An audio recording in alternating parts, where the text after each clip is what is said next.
Evo nas, dragi gurmani, u Unešiću, u seoskom gospodarstvu Sveti Jure. Šta da vam kažem na ovaj krajolik? Ne znam šta je ljepše di početi. Je li ljepša hrana ili ljepši krajolik? Ja moram, naravno, početi sa hladnim predjelom, ajmo to tako nazvati. Molim te, snimi ovu divotu. Ovdje, ovaj moj prst lijepi, imamo domaći pršut što ljudi suše, starije oko 2 godine, možda koju pinku više, koju pinku manje. Domaću pancetu. Onda idemo dalje. Ja ovakav nisam vidio u dućanu. Ako ste vi vidjeli, pišite. Ovdje imamo miješani kravlji i ovčji sir, naravno malo odležan. I onda kako kamera ide vamo prema meni, ovdje imamo domaći također mladi kozji sir sa malo bućinoga ulja. A daj da pokažem ljudima, molim te i ovo, da ja iz ruke svoje pokažem. Znači, skinuto tamo ispod peke. I gledajte ovo. Znači, ovo je nešto što ne možete svugdje dobiti. Ovo je nešto što me tako vraća u ono stari dio ove Dalmatinske Zagore. Daj molim te, moraju ljudi vidjeti, iako ćemo staviti to na TikTok, ali ovih što ne gledaju TikTok, snimi malo, molim te, ovu staru kuću. Čovjek je gradio sam sve iz nule, samo da može pokrenuti nešto svoje i vjerovao je. Kaže mi, nikog početku nije bilo, ali eto, lagano ljudi dolaze. Ja vas pozivam da dođete u ovaj predivni krajolik. Ja sam očekivao da će biti lijepo, ali da se osjećam, pa ne znam, ovo je za mene raj. Ne treba meni više od toga.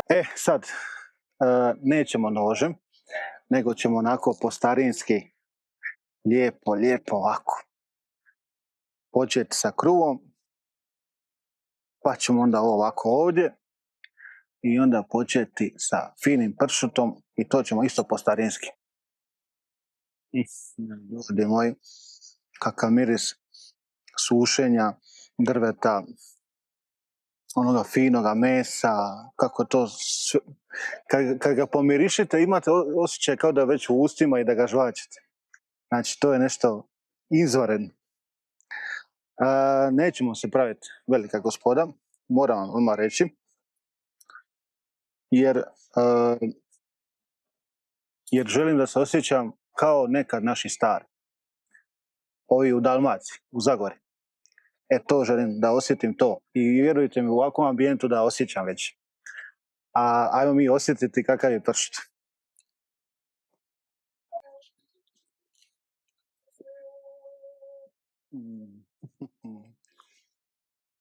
Ova topla, fina.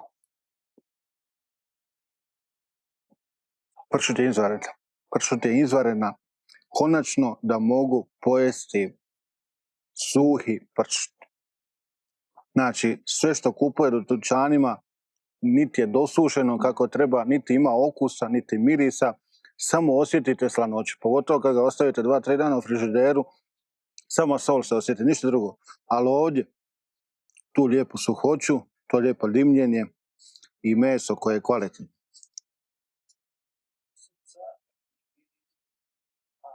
Hoće malo kozjega sira.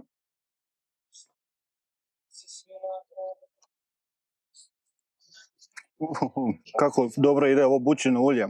Kako smo rekli, gazdarica mi kaže, otkrila sam da fino ide bućino ulje na kozji sir i mogu vam reći da kako je kozji sir inače malo blaži, pogotovo mladi, i da vas prožme ova finoća ovog bućinog ulja. Naravno, osjetite i vi kozji taj sir, ali jako blag. I onda ovaj bućino ulje daje taj dodatak da to malo uzdigne.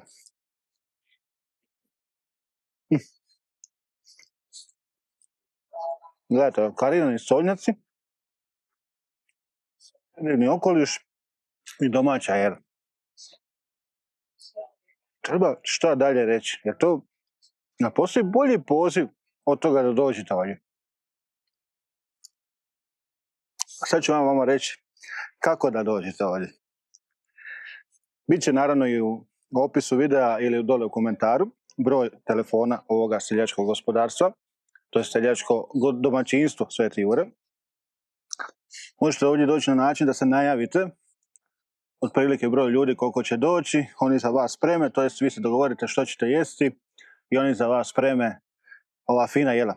Mi smo se danas odlučili za ovaj domaći pršut, sir, pivac ispod peke, ovu finu pogaču i ovo je izvanredno. Masline, moram te pokažu masline, da vidite da se radi o domaćim maslinama, nisu kupovne, nego domaće pečene masline, gore sa malo soli. To je ono što možda možete nekada, ne više toliko često, kupiti na pijaci. Ali ovo ljudi rade svoje. Znači ljudi koji su jeli ovakve masline da znaju neka biti gorke, ali ove su preukusne. Znači, uopće nema gorčine.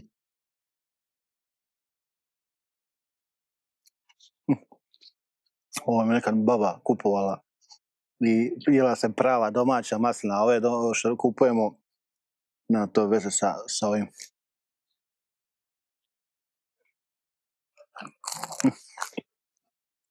Nisam probao. Niješen, toliko sam se zakupira s ovim drugim da...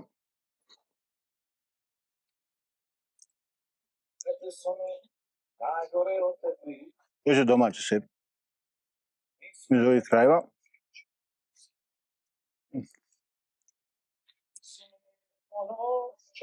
Jako blag isto sir. Osjeti se ta malo jača jačina radi toga ovčjega mlijeka, ali nije jak kao paški sir opet, ali tam manji. Ali ovaj koze sir mi je.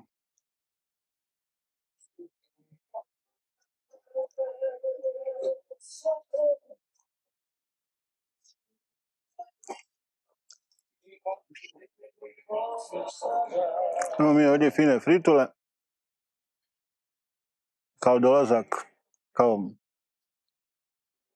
ajmo reći, mali aperitivčić, kad tek sjednete, jel? Naravno domaće što gazdarica radi, jel? Tako da opet smo na domaćem. Njihovo grožđe koje možda ste vidjeli ovdje gore ispod ovoga krova, što beru, i domaće vino, bijelo, radi se o debitu. Znači, oni rade vino. A što oni ne rade? Mislim, bolje da ne pitam što ne radite. Rade, znači imaju svoje pivce, svoje kokoši i sve što imaju, to daju. Što nemaju, većinski i ne daju. Možete se dogovoriti i za odojak i za janjetinu, ali kažem, sve po najavi, po broju osoba i što ćete jesti. Ne, što reći? Ovo je savršenstvo. Ljudi moji,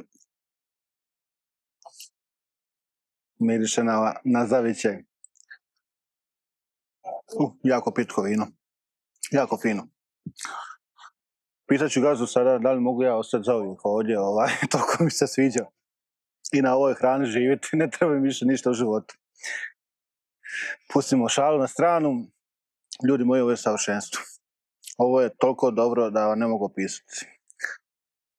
Cijelo ukupna plata, kad bi dao ocjenu sada, a daćemo ocjenu, jer morate znati što jedete, što ćete probati kako dođete, i ja se nadam da ćete doći.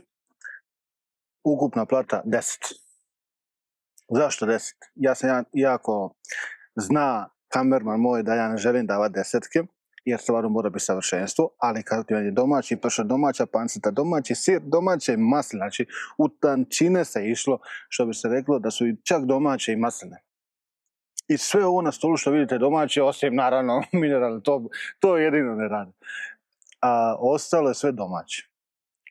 I koju drugu ocjenu dati ljudima, i kruh je domać, i koju ocjenu sad dati ljudima nego 10?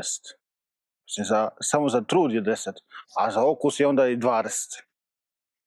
Tako da, ljudi moji, savršenstvo. Vidimo se na idućem jelu.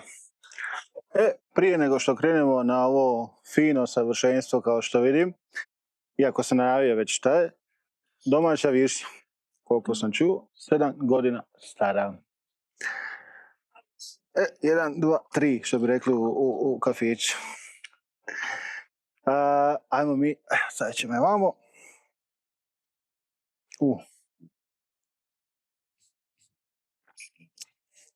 Pardon, živjeli. Ako nazdravljate negdje dok nas gledate, živjeli.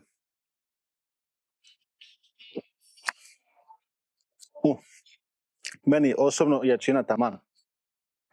Malo jače, ali ne prejako. Super višnja. Fino se osjeti ta višnja. No, sad, ovdje fino, molim te me približi. Ovako, ovdje imamo fino pivca ispod peke sa domaćim krumpirom. Meni ovo izgleda savršeno pečeno. Izgleda mi jako fino. Izgleda mi jako ukusno. A to ukusno trebamo i potvrditi, taj izgled ukusa trebamo potvrditi sa finoćom. Molim te da ne kažu ljudi, gledajte ovo. Samo se kida, gledajte ovo. To je to. I nema više ništa na njemu. Stavit ćemo ga ovdje sa strane i uzet ćemo ovako fino. Znači, raspada se samo. Uzet ćemo ovako sa žlicom. Ako ima malo i vidim mrkve, znači povrća. To je ono što se traži od peke. Znači nije uvijek samo krumpir, nego je malo i povrće. Ne treba ga možda previše nabacati, ali dovoljno da se može lijepo osjetiti i dodati ovaj okus. Mislim da ima i malo kapule, da. A to je ono naše. Ono naše. Sad ćemo lijepo fritole dati vamo sa strane.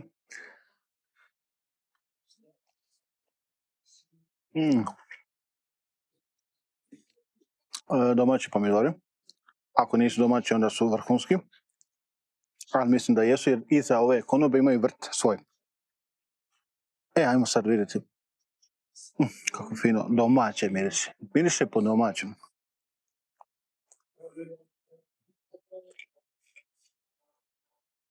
Ljudi moji. Toliko je brzo se otopilo da je samo otišlo. Znači, radi se domaćemu pivcu ispod peke. Baš se osjetim da nije, što bi se rekao, galofak, nego onaj pravi pivac.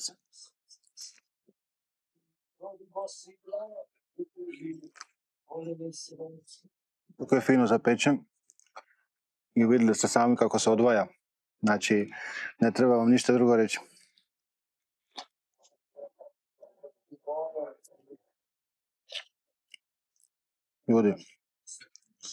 Ljudi, nije ovo fair baš prema ostalim restoranima. Jer ovaj kumpir je sladak kao med. Znači, evo, iskreno, obišli smo restorana i ja sam sada i sa gastro tražilicom hvalili smo neke kumpire, ali ovo je 2 klase iznad svega. Ko med je doslovno, znači ne pretjerujem.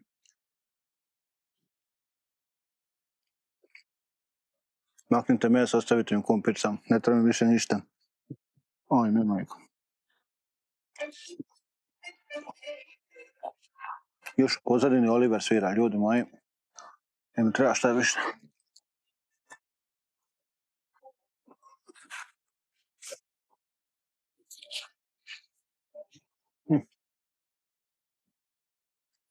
Ali uzet ćemo mi, bez obzira koliko dobar kumpir, uzet ćemo mi malo i mesa još. Da potvrdimo, sad, ja sam od Đonča. Stvorio sam jedan put 2 pinjura.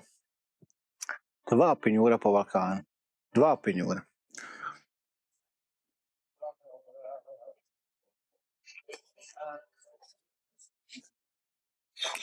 Ne znam što je slađe, meso ili kumpir. Ja ne znam. Gdje su se ovi ljudi dosad skrivali? Na gastronomskoj karti Hrvatske.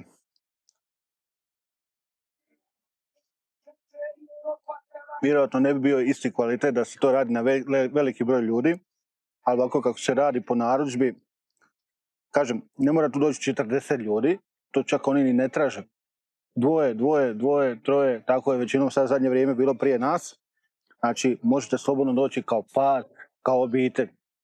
I samo nazovete i kažete pivca iz popeke i obavezno s onim kumpirom što je onaj tamo jeo.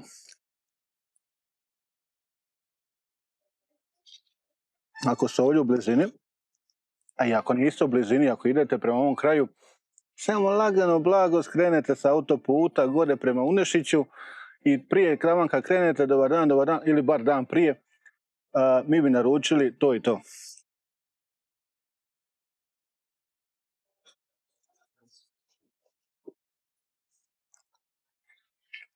Ovaj kumpir me traži da nestajem, a i Boga mi ovo meso.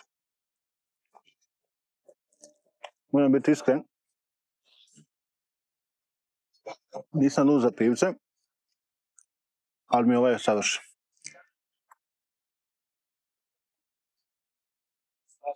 A kumpir je savršeni. A sa ovim domaćim kruvom, a što će vam više u životu? Traži neki komadić mesa, jer ovako teško da će više nešto okusiti. Gledajte, znači samo otpada sa kosti.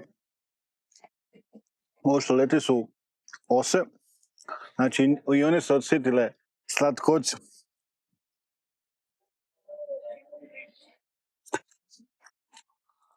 Salata predivna.